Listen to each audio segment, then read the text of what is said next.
The pen struck paper, and with each stroke his grin widened. "Finally free," he whispered, mocking the woman beside him. She stayed silent, her eyes fixed on the judge who now held a sealed envelope.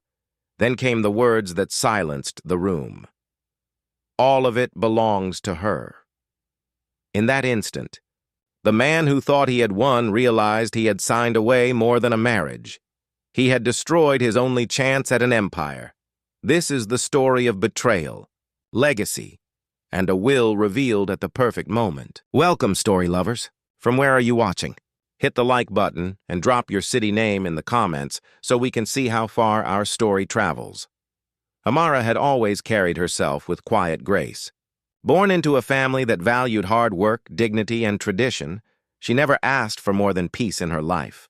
Her father had been a towering figure in their community, respected for his fairness, admired for his success.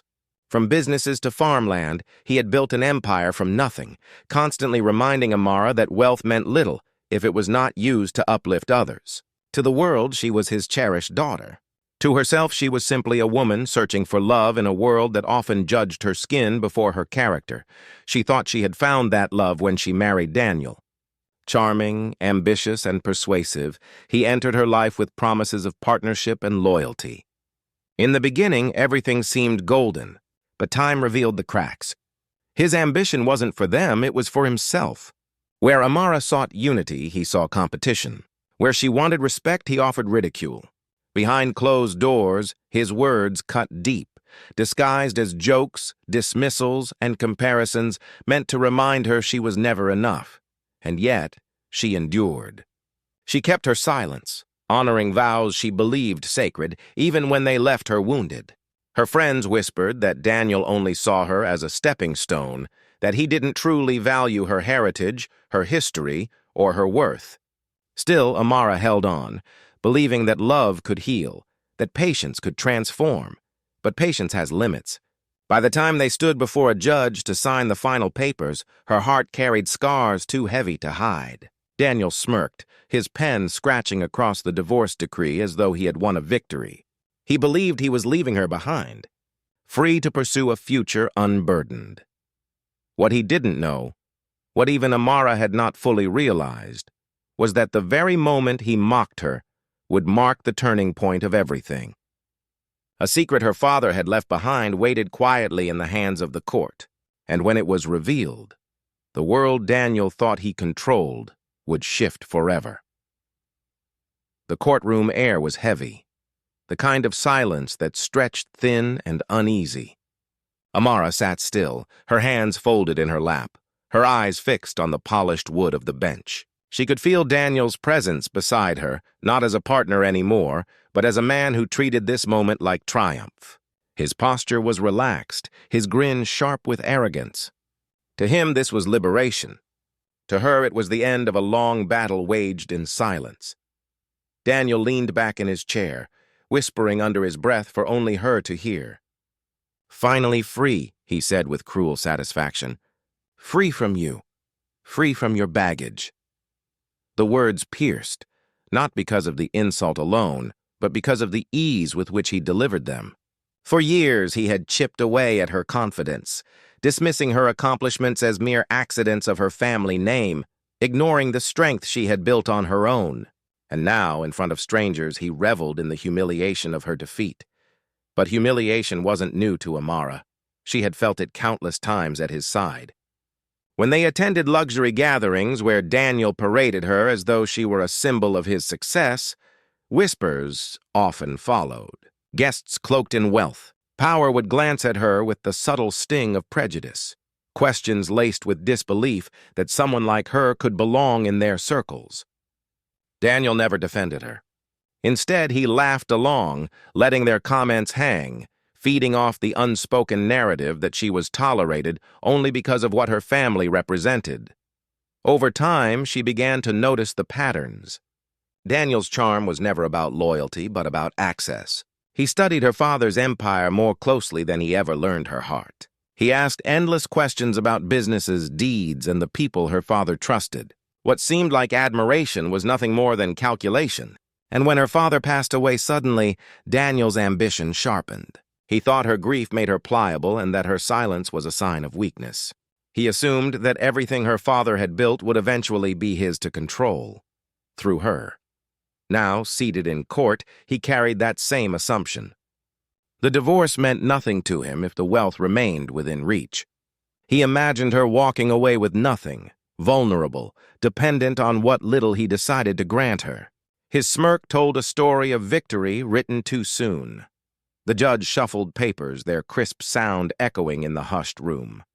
Amara's heart pounded, though she kept her expression calm. She remembered her father's last words before he fell ill. Words about legacy, about strength, about never forgetting her worth even when others tried to erase it. At the time, she hadn't understood the weight of his tone.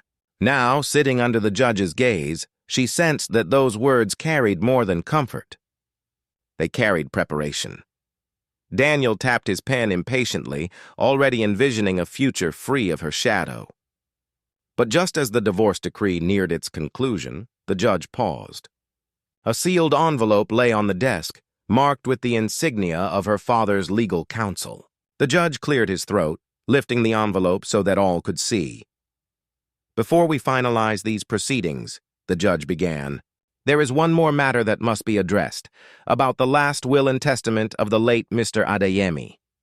Daniel's smirk faltered just for a moment. His brows furrowed, his arrogance flickering with uncertainty. Amara remained silent, though her pulse quickened. She hadn't known her father had left something to be read in this setting.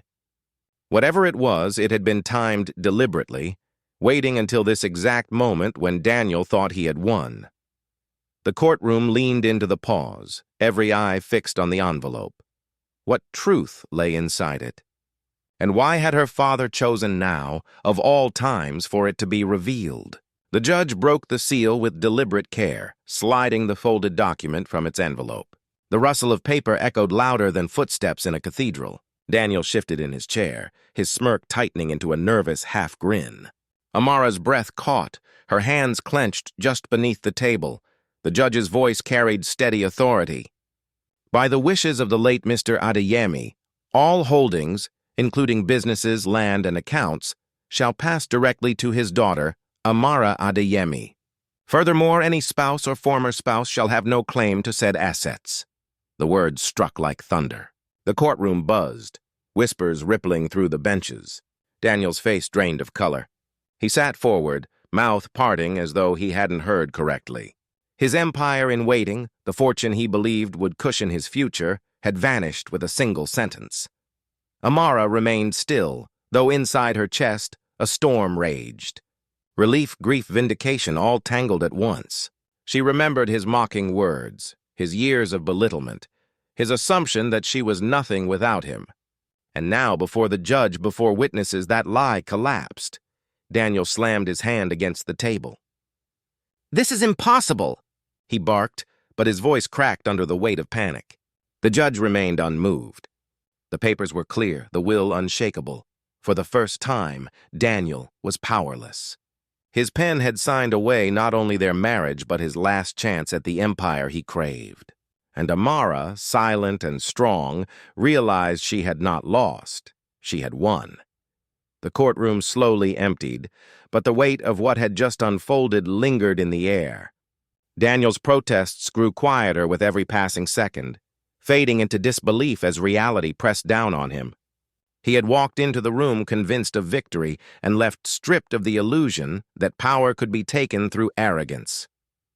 Amara stood with quiet dignity, her eyes steady as she gathered her belongings. For so long she had carried wounds invisible to the world, humiliation, doubt, and the crushing weight of being underestimated. Yet here she stood, no longer in the shadow of her husband's scorn, but in the light of her father's foresight. The empire Daniel had mocked her for, the legacy he assumed would fall into his hands, was never his to claim. It had always been hers. Outside the courthouse, the sun broke through heavy clouds, bathing the steps in gold. Each stride she took felt heavier with responsibility, but lighter with freedom. She knew her father's will wasn't just about wealth. It was a reminder of her worth, a shield against those who saw her as less because of her race. her gender or her silence. Daniel had mocked her at the table, but his cruelty had only unmasked his emptiness. Amara walked away with more than an empire. She walked away with proof that resilience was stronger than ridicule, and that justice, though delayed, could still arrive in powerful ways. Her story was no longer about what she had lost, but about what she had reclaimed, and the question echoed for everyone watching. How many more women suffer in silence before their worth is finally seen for what it truly is?